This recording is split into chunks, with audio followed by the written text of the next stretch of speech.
So many golfers wonder if they can truly improve their golf swing after playing the game for a while. And here's a student that came to me.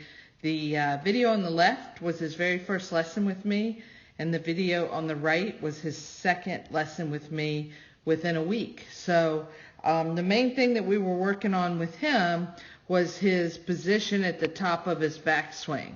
So if you look here, if I draw a couple lines, which we use this video for all of our lessons, okay, so if you look here, and then I'll draw these lines for when he came back.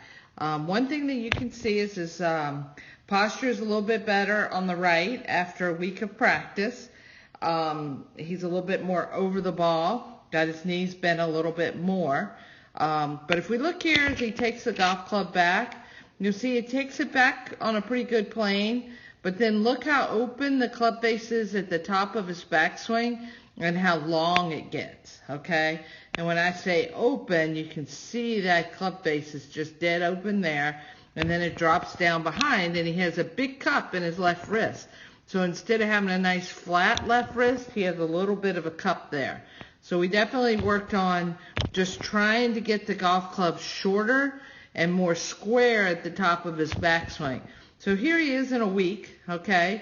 He's still taking the club back on a great swing plane, even better here.